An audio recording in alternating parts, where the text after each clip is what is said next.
Assalamu alaikum everyone. Today we are going to talk about the eye of mnemonic rahib, that is how to interpret the infarction or ischemia in the ECG paper.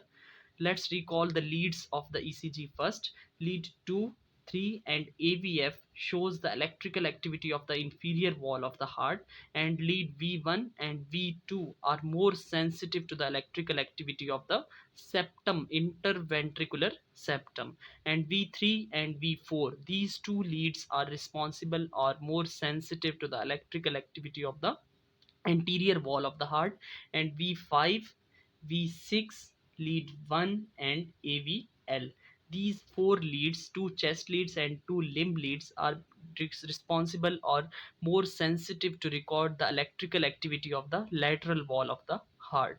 So let's start with the ischemia or infarction interpretation in the ECG. First important point is ST segment elevation or ST elevation in the ECG. The ST segment is basically an isoelectric line which basically appears in the ECG, in the normal ECG, after the each QRS complex. It is an isoelectric straight line. But in the acute MI, that is myocardial infarction, it is elevated. The ST segment is elevated. It is a hallmark of myocardial necrosis. So in all cases of acute myocardial infarction, there is ST segment elevation. So this is very important to check it in the ECG paper. Now look at this ECG. In the lead V3, there is, after the QRS complex, here it is QRS complex, and then again there is ST segment is fully elevated in this case. And in lead V4, look at the lead V4, there is also ST segment is elevated. This is the Q wave and then R, and S, before the appearance of S there is sudden elevation of the ST segment. In the similarly, in the lead V5 and V6, there is ST segment elevation, and in the lead AVL and lead number 1, there is also ST segment elevation.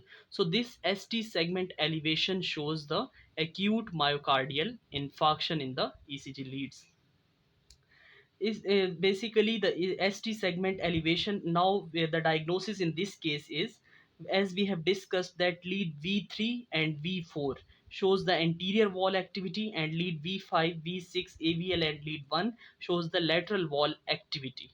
Now this is the diagnosis in this case is the acute myocardial infarction of anterolateral wall. So the diagnosis in this case is acute anterolateral wall, anterolateral wall MI.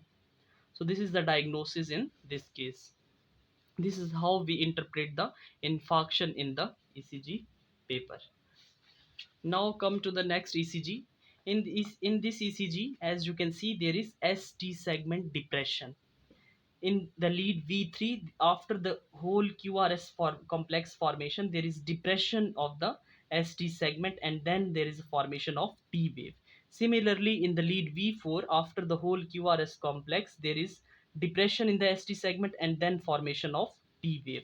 In the similarly in the V6 as well, V5 and V6 as well. So this ST segment is basically depressed in these cases.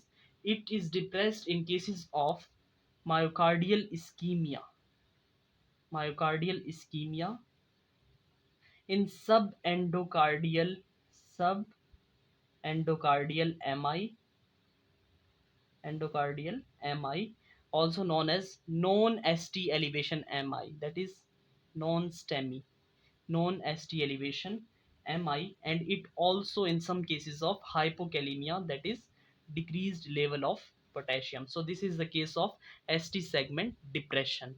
So, remember the rule that ST segment is elevated, as we have discussed in the previous ECG.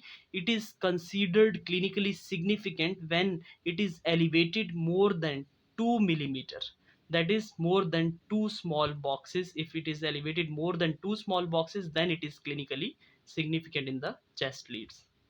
So now in this ECG, this is a case of ST depression, ST segment depression. Now come to the next ECG. Look at this ECG. After the QRS complex in the lead V1, there is T wave inversion. There is no ST segment elevation and no ST segment depression, but after the formation of whole QRS complex, there is sudden inversion of the T wave, that is downward deflection of the T wave. And here similarly in the lead V2 and V3, there is T wave inversion in these cases. There are multiple reasons of this T wave inversion. The one reason is myocardial ischemia, myocardial ischemia, in pericarditis, in hypokalemia, that is decreased level of potassium in the blood, and also some cardiomyopathies, muscular problems of the cardiac wall, cardiomyopathies. So these are the various reasons of T wave inversion. In this ECG, there is also, you can see the T wave inversions in V2. There is T wave inversion V3, V4 and V5, V4, V5 and V6. So we have discussed the various reasons of T wave inversions. Now come to the tall or peaked T wave.